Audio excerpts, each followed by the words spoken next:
The studio lights were blinding, casting a theatrical glow across the stage of The Late Show with Stephen Colbert. The audience buzzed with anticipation, not fully aware that what they were about to witness would become one of the most replayed moments in modern television. On one side of the desk sat Stephen Colbert, America's witty and sharp-tongued host. On the other sat Captain Ibrahim Traoré, the young leader of Burkina Faso who had, in recent years, captured global attention with his uncompromising stance against neocolonialism.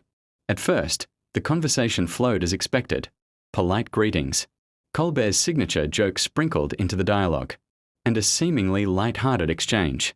But beneath the smiles, there was tension. Colbert, known for his ability to corner guests with humor disguised as truth, began pressing harder than usual.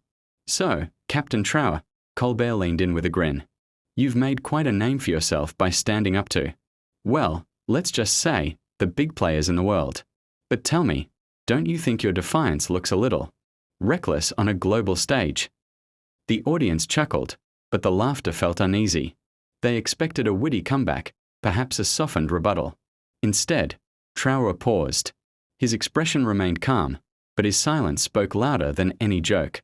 Then he answered in a voice steady and firm. "Reckless is a nation that steals, exploits, and calls it partnership. Reckless is silence in the face of injustice. I am not reckless. I am free." The air in the studio shifted. Some clapped. Others murmured in surprise. Colbert, sensing he had lost control of the exchange, quickly tried to steer the show back to familiar comedic territory. "Well," he said with forced laughter, "freedom is wonderful, but here on American television, we still have to follow the rules. And sometimes those rules mean cutting to commercial." The audience gave a nervous laugh, unsure whether Colbert was joking. But the way his staff shifted, uncomfortably in the background, revealed a deeper truth. Colbert was considering ending the segment early. Then came the turning point. Colbert leaned back, looked Traoré directly in the eye, and said, "Captain, I think we are going to have to wrap this up. Maybe your strong views aren't quite what our viewers tuned in for tonight." A heavy silence fell. Cameras kept rolling. Millions at home waited for Traoré to stand, to walk off quietly, to let the host reclaim control. But he did not move. Instead, he leaned forward, his hands resting calmly on the desk. His eyes locked with Colbert's, and with a voice that resonated through the studio, he began to speak. "You may silence my microphone. You may cut to commercials, but you cannot silence the truth. My people have lived for generations under systems designed to strip them of dignity, resources, and freedom.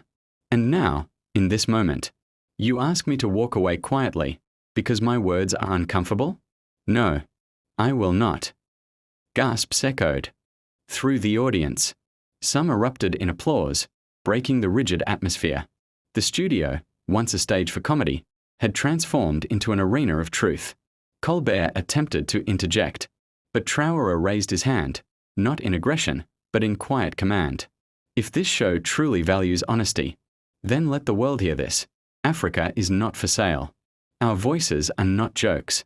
Our struggle is not entertainment. Tonight, millions are watching. Let them see that one cannot buy silence with laughter." The audience was on its feet now, clapping, cheering, some even shouting words of support. The staff, panicked, gestured frantically behind the cameras, but the roar of the crowd overpowered them. Across the world, live streams captured the moment. Clips spread instantly online. Hashtags exploded. Commentary flooded in, and within minutes, Traoré on Colbert trended at #1 globally. Viewers replayed the exact instant when Colbert's smirk vanished, when the carefully scripted show became unscripted history. For the next few minutes, the cameras captured what no one had expected, a leader refusing to be silenced. Traoré spoke not just for Burkina Faso but for every voice ever dismissed in rooms of power. His words were not loud, yet they carried the weight of centuries. My generation was told to wait, to compromise, to accept the world as it is. But I say, enough. If you fear my words, it is because they reveal truths you'd rather hide. Tonight, let every child watching know, your voice matters, even when they try to cut you off. By now, The audience was chanting his name. Some had tears in their eyes. Even Colbert seemed shaken, visibly struggling to regain his composure. He muttered something about needing to end the segment, but it was too late.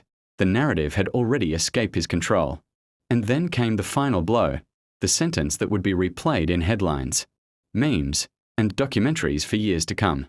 Traoré leaned back, glanced at the roaring crowd, and declared, "You invited me here to entertain. But I came here to remind you, truth is not entertainment. And truth, once spoken, cannot be kicked off your stage." The studio erupted. Cameras rolled until the very last second.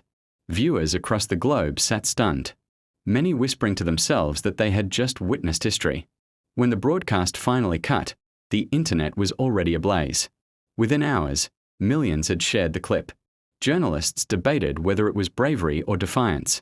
But ordinary people agreed on one thing: Ibrahim Traoré had shown that even in a world built on scripted narratives, authenticity could break through. 4 days afterward, news outlets replayed the footage. Analysts dissected every word. Supporters celebrated.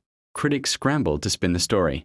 And yet the image remained the same: a young leader on an American stage refusing to bow to silence. And though Stephen Colbert tried to move on, the shadow of that night lingered. For the world had not seen a guest embarrassed. It had seen a man transform a stage into a battlefield of ideas and walk away victorious.